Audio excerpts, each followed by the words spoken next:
Olá, meus amigos, como vão vocês? Tudo bem? Olá, vamos começar mais uma aula de Direito do Trabalho, desse nosso curso aqui do projeto Núcleo do Saber, em que hoje iremos aí iniciar mais uma aula sobre a duração do contrato de trabalho.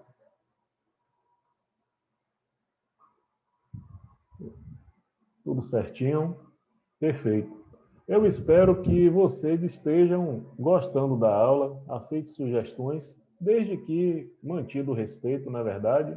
Afinal de contas, se vocês estão assistindo isso, é porque algo despertou a atenção de vocês. Então, só peço que sejam educados para que a gente prossiga, né, com o nosso projeto, né, que é impactar aí da melhor maneira possível alunos, colegas que queiram ingressar na área trabalhista com este custo básico de direito do trabalho e processual do trabalho.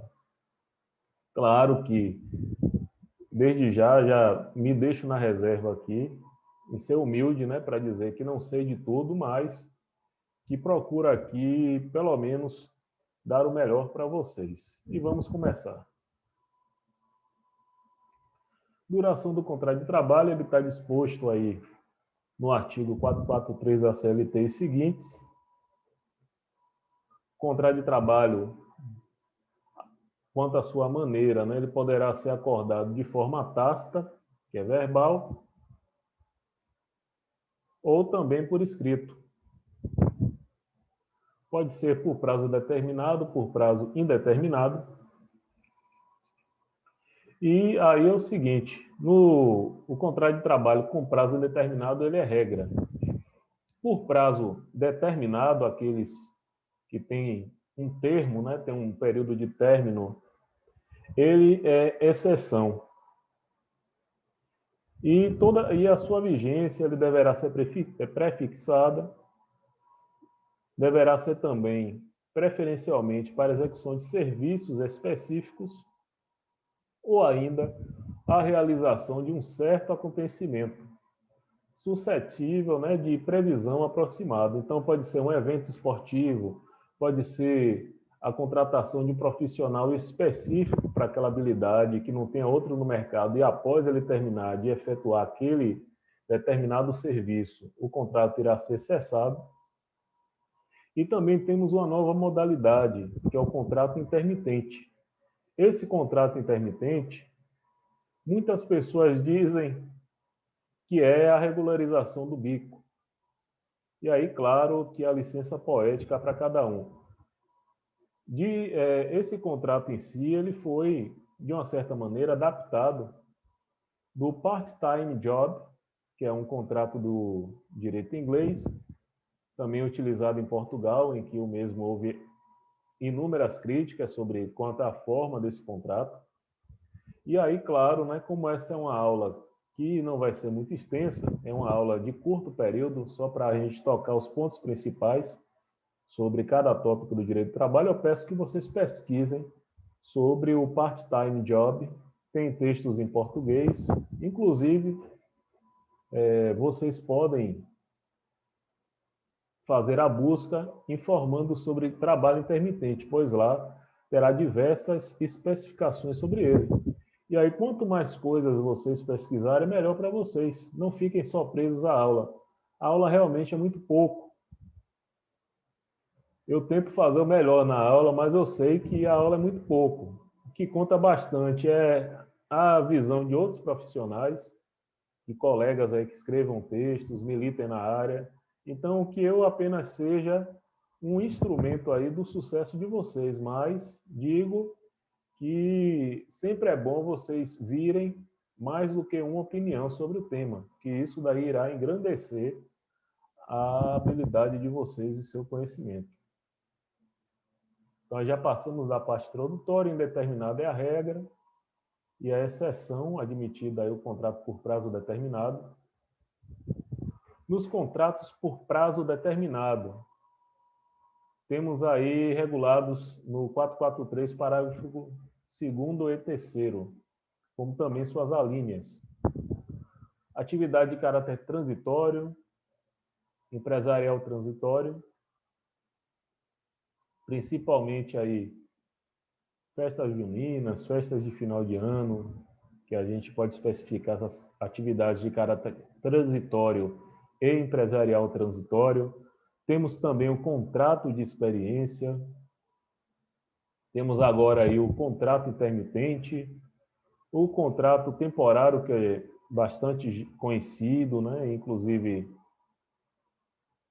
já é bastante difundido aí, especialmente em finais de ano, períodos festivos.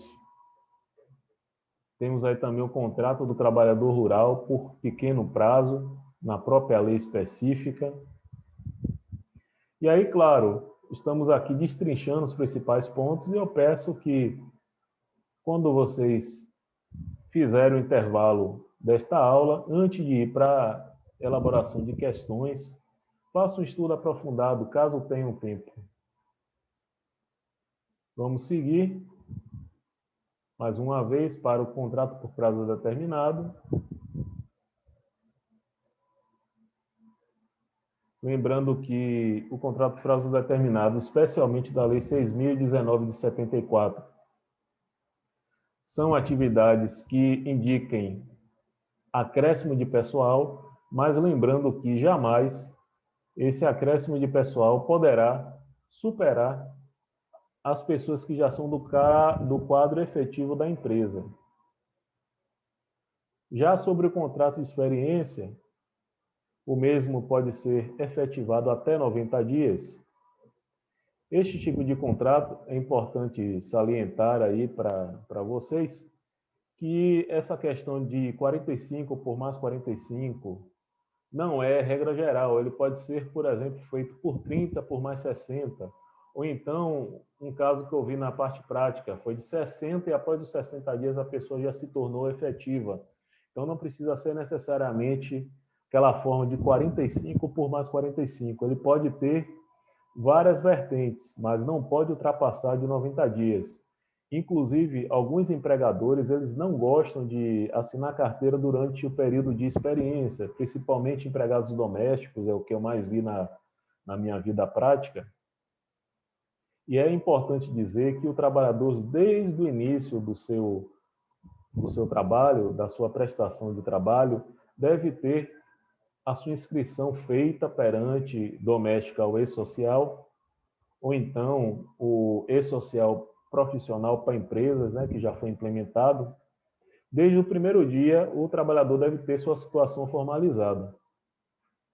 Já o contrato intermitente, esse daí não pode ser feito se não for de maneira escrita. Não existe forma tácita ou verbal, senão o mesmo poderá ser caracterizado, apesar de não ter todos os critérios, devido à sua nulidade, ele se tornará um contrato por prazo indeterminado. Da mesma maneira, no contrato de experiência, se não tiver as suas especificações obedecidas, o mesmo poderá se tornar contrato por prazo indeterminado devido à sua nulidade. Vamos prosseguir. Falando ainda sobre o contrato por prazo determinado, natureza transitória, ou que justifique a predeterminação do prazo, é levado em consideração a natureza ou a periodicidade do serviço prestado, e não a natureza da empresa. Então, o aumento de produção, vamos aí dar um exemplo do período de Páscoa, em que uma grande indústria talvez precise, né, de mais profissionais para produzir esses gêneros para o período festivo, ou acréscimo extraordinário de serviço, a exemplo de shopping centers, em festas de final de ano, em períodos normais. Temos também atividades empresariais de caráter transitório, e aí um exemplo clássico da norma é venda de fogos de artifício em época junina ou final de ano.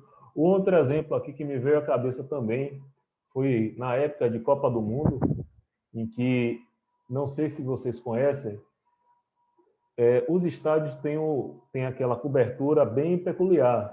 Tem diferentes formas, mas é uma cobertura bem específica, uma espécie de todo. Eu tive, só para critério mesmo de informação, conheci um daqueles profissionais que fazia isso. E, na verdade, ele era um profissional bem único, porque é uma espécie de alpinista. São pessoas que têm que trabalhar com rapel e nem todo mundo fazia isso. E esse rapaz, ele foi contratado pela construtora na época que fazia o serviço. Inclusive, o mesmo era contratado, não era pessoa jurídica, ele era contratado pela construtora para fazer aquele determinado serviço, mas era por prazo determinado. E aí uma curiosidade, nessa situação que a atividade dele é uma atividade bem peculiar, o contrato por prazo determinado, ele nessa situação, ele pode ser prorrogado um pouco mais, até que se termine aquele serviço, já que aquele profissional, já como não existe nenhum outro para aquela determinada atividade, ele precisa terminar. E aí é uma das exceções. Nessa situação, o contrato não irá se tornar por prazo determinado. Por quê? Porque é uma situação específica, é uma exceção à regra. Mas vamos prosseguir. Contrato de experiência, esse daí é o mais conhecido. As partes, né, vão se testar mutuamente, como falei, prazo máximo de 90 dias. E a prorrogação que se admite é aquela que chega até 90 dias. A lei em si, nessa situação, vai se caracterizar uma ilegalidade caso ultrapasse, e aí o contrato irá viger por prazo determinado. Essa é a regra do 451, conforme eu falei para vocês. Importante também salientar que entre uma contratação e outra, deve ser observado o período mínimo de 6 meses para que o contrato não seja descaracterizado. Então, caso a pessoa não seja convertido o seu contrato por prazo determinado para contrato por prazo indeterminado, após a experiência, ele deve esperar o período mínimo de 6 meses para que se tenha uma nova chance de contratação. Agora, o conhecido contrato intermitente, né, foi o contrato que ficou mais em evidência aí com a legislação trabalhista. Algumas empresas, principalmente de fast food, também de ramos, do ramo da lojas de departamento pessoal, eletrodomésticos, já arriscaram, inclusive da região sudeste, já iniciaram aí, já se arriscaram a esse contrato de trabalho. Alguns doutrinadores, inclusive profissionais do ramo jurídico em geral, já ingressou, né, com algumas ações solicitando, né, a declaração da inconstitucionalidade dessa norma. Contudo, como estamos aqui em âmbito de prova, nós devemos apenas analisar a legislação e responder conforme a legislação ou jurisprudência já consolidada. É aquela que a gente tem mais acesso. Mas eu lembro sempre que na área do direito, inclusive na área que você for abraçar, se for essa área aqui do direito do trabalho, você sempre deve estudar, porque por mais interessante que possa parecer, muitas pessoas disseram que o direito do trabalho parou após a reforma trabalhista, é uma área que tem constantes mudanças, inclusive a todo momento.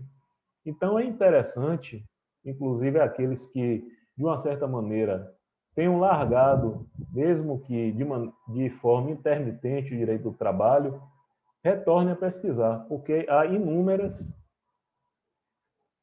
atualizações da área. Inclusive, hoje eu vou deixar abaixo dos comentários um grupo do Telegram, em que eu compartilho com vocês instruções normativas, texto de autores conhecidos na área. Vou, inclusive, compartilhar um texto do Mauro Schiavi sobre a reforma trabalhista, que eu achei um texto interessantíssimo e eu acho importante partilhar com vocês.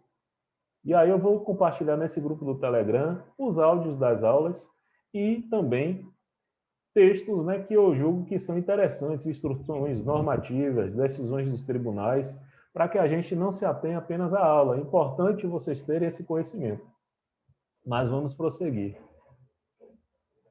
As exceções, conforme eu falei, caso a expiração do primeiro contrato dependeu da execução de serviço especializado, lembrando aquela situação da construção da cobertura dos estádios brasileiros durante a Copa, ou a outra exceção é quando ocorre um trabalho, ocorre com o trabalhador contratado para trabalhar em período de aumento de serviço, ou seja, ele foi contratado para aquela situação específica, aumento de serviço de final de ano, Natal. Após cessar aquele aumento de serviço, o seu contrato encerra. E não há, caso ocorra ultrapassar aquele período determinado, a prorrogação automática do seu contrato de trabalho. O que significa isso? O mesmo não vai se tornar de prazo determinado, melhor dizendo, para prazo indeterminado, conforme rege a legislação trabalhista.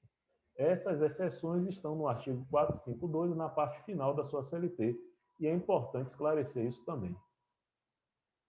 O contrato intermitente, no 452A, ele segue peculiaridades, conforme eu falei no início da aula, deve ser celebrado por escrito, deve conter o valor da hora de trabalho ou a hora dos demais empregados do estabelecimento, caso não obedeça o salário mínimo. Então, salário mínimo hora, e se por acaso aqueles profissionais não ganhem salário mínimo hora, tem que ser na hora que os demais funcionários ganhem e exerçam a mesma função em contrato intermitente.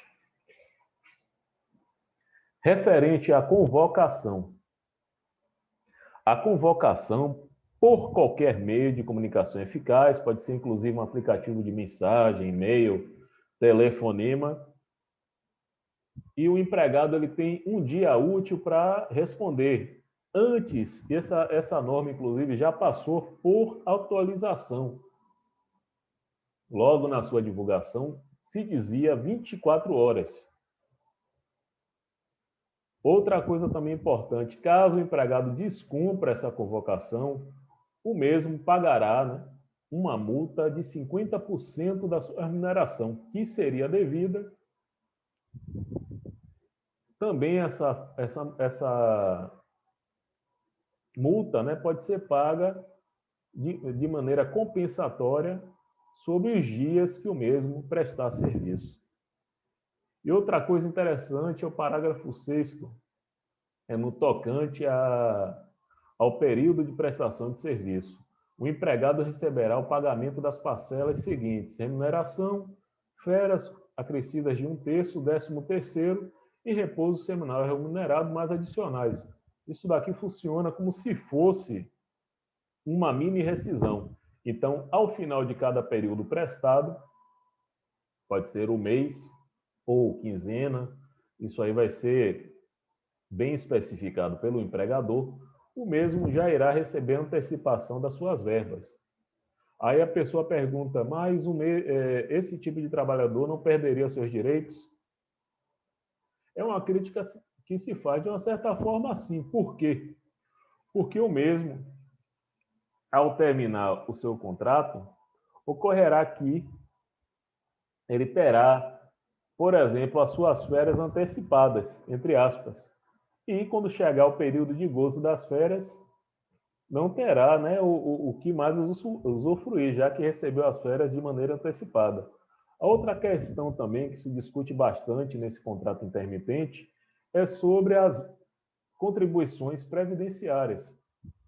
Nessa situação aqui, o empregador ele só fará o pagamento previdenciário sobre a prestação de serviço do profissional, ou seja, o profissional, para que ele venha a ter o número de recolhimentos necessários para que ele venha, porventura, se aposentar, venha entrar no júbilo da aposentadoria, é necessário que ele complemente o que faltou para que ele venha ter direitos lá no futuro. Então, é uma das críticas que se fazem também nessa questão previdenciária. Mas vamos adiante. sobre a rescisão antecipada nos contratos de trabalho por prazo determinado.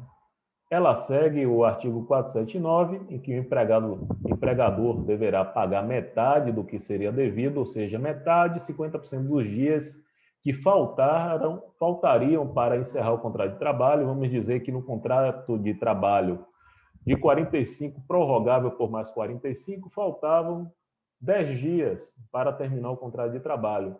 Então, o empregador deverá indenizar o funcionário neste aviso com 50% dos dias, ou seja, 50% de 10, 5 dias. Será o valor da indenização devida. No caso do empregado, o mesmo deverá também indenizar o seu empregador naquilo que o empregador terá prejuízo. Então, é muito importante falar que o valor não pode ultrapassar aquilo que o empregador deveria pagar ao empregado. Ou seja, o empregado deverá indenizar o seu empregador da mesma maneira. Aqui já falando, né, muitas pessoas dizem, no contrato de experiência não tem aviso. Tem aviso sim, mas é na forma do artigo 479, nas hipóteses do empregador, ou do artigo 480, nas hipóteses do empregado. Contudo, existe uma exceção a essa regra, que é a cláusula assecuratória de direito recíproco. Havendo essa cláusula na formalização do contrato de trabalho entre empregado e empregador, essa indenização funcionará da mesma forma que funciona os contratos por prazo indeterminado. Dessa maneira, não é mais em cima do que faltava para terminar o contrato, mas funciona da forma do aviso prévio de maneira normal, ao que seria estipulado na CLT. Ou seja, vai ser aplicado a multa por inteiro. E nessa situação, fica mais prejudicial tanto para o empregado quanto para o empregador. Mas é uma regra também que vale para os contratos em que regem a cláusula asseguratória do direito recíproco.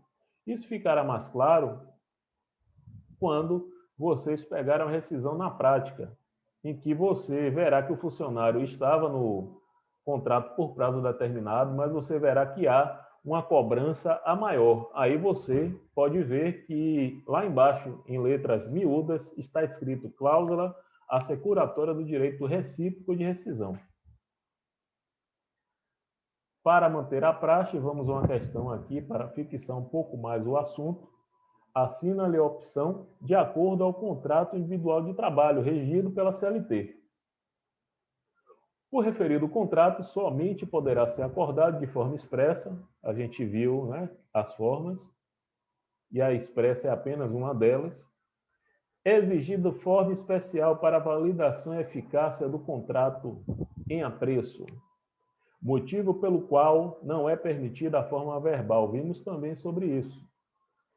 No contrato mencionado, o contrato intermitente poderá ser prorrogado uma única vez, porém não pode exceder 90 dias. E aí vimos sobre as maneiras de contrato por prazo determinado.